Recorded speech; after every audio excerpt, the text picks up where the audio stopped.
Jordan brand flagship basketball sneaker line has been on the rise during the last few years. Jordan 34 took the top spot in our rating in the 2019 to 2020 season, and then Jordan 35 too. Yocha, what the f***, man? Don't you see I'm recording? What the f*** is up, man? You see you got a shoe there. What?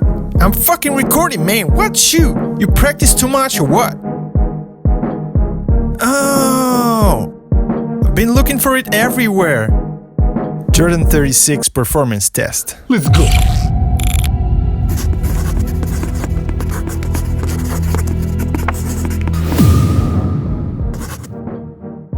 Well, we start with the sneakers trump card being their ventilation. The upper is made of the new synthetic knit material called Weave, which is pretty large grained and doesn't have any additional padding. The shoe upper is basically a see-through net. I actually showed it recently on our Instagram, so I suggest you follow us there for sneak peek stuff like this. This kind of upper lets the air through even better than the light. The 36s are more breathable than your socks, and that's a fact. When it comes to sizing, these run half a size small, so you might want to go half a size up for a perfect fit. Despite there's no padding in the forefoot and midfoot area, the shoes are pretty comfortable and require no time for breaking in and cause no discomfort whatsoever. The Weave upper is solid but pretty flexible, so it doesn't press against your foot when flexed. There's a good amount of padding in the heel section up to the very edge of the heel, so it's pretty soft and comfy here. The 36s should be fine for the players with wide feet and high arch, but important note is that because of the inbuilt arch support, they won't fit you guys if you're flat-footed. People had this issue on the 35s as well and had to fix it with an anatomic insole. Adding to the comfort is the tongue, which is soft and perforated for more ventilation, and it doesn't let the laces dig into your feet too much. Well, that's why they ain't getting a perfect 100 for comfort. There was one time when this shit happened. This tiny metal eyelet here, well, it's cool and all, but it was pressing against my foot like this when I tightened the laces. It doesn't happen all the time, but you have to adjust and comfort this part with the tongue like this. If not for this, I'd give it 100 for comfort.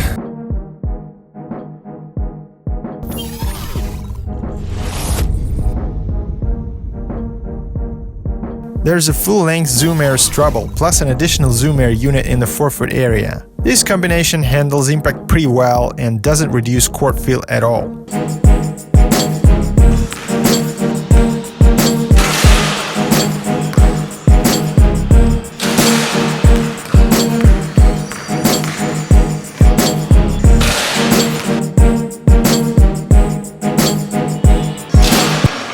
But this is the forefoot part we're talking about here. In the heel section, there's only Zoom straddle and foam. For me, there's not enough cushioning there, especially when I land on the heel.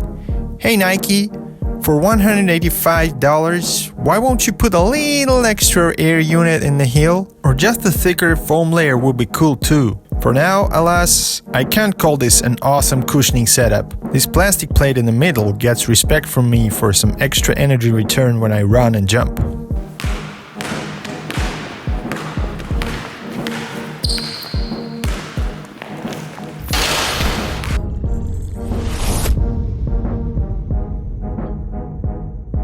Traction pattern on these is a herringbone pattern with different frequency.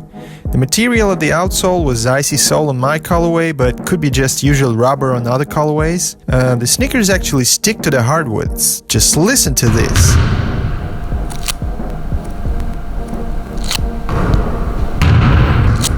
And dust sticks to the outsole just as well, but after having tested them on a few courts, including really dusty ones, I can say the bite was good everywhere.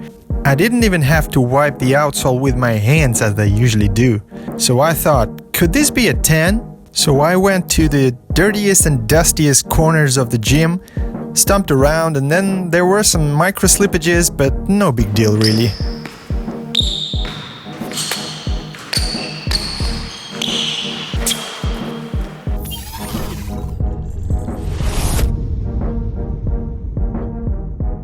This is a premium Jordan brand model, and so are the materials. The Weave see-through upper alone is pretty cool, and it's pretty high-tech as a matter of fact. The shoes are well assembled, no glue stains, no threads sticking out, the stitches are smooth. Each shoe weighs 440 grams or 15.5 ounces for size 12. pretty decent considering it's a high-top sneaker. Durability-wise, the first question that comes to mind before you buy Air Jordan 36 is how durable is the upper material? What if it tears after 2 weeks of use?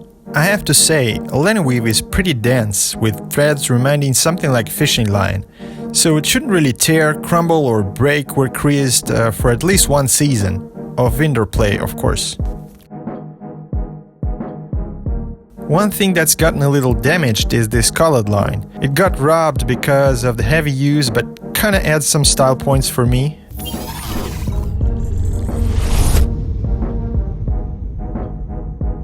The lockdown is good on these from top to bottom, or from heel to toe should I say. No slippage inside the shoe regardless of the movement. Midsole is a bit lifted over the upper on the side, plus a hard heel cup and the synthetic upper add this lockdown feel. This is a high top, so if you like it snug around your ankle, just tighten the laces. But remember that this can put some extra stress on your knees. Due to this plastic plate, the shoes don't twist, and the lateral stability is fine as well, even though there's no outrigger. I dropped the safety score a bit because of the lack of cushioning in the heel. It doesn't really feel great when you land on your heel and can feel the hardwood with it. So the Air Jordan 36 get a total score of 86 points plus one extra respect point from me for this new cool high-tech leno weave material. This model will be perfect for the 2-guard and both forward spots. If you wanted a great ventilation, here you go. I just can't remember a more breathable shoe. If you wanted a light but stable performance sneaker with good traction, well, there you have it. This was a Kicks Contest performance review of the Air Jordan 36. I'm Ljocha Matrasfly White. If you liked the video, be sure to hit that like button, subscribe to the channel, and also check out our Instagram at Kicks Contest. There you will find latest sneaker news and see me dunk. I'm a beast though. Peace everyone.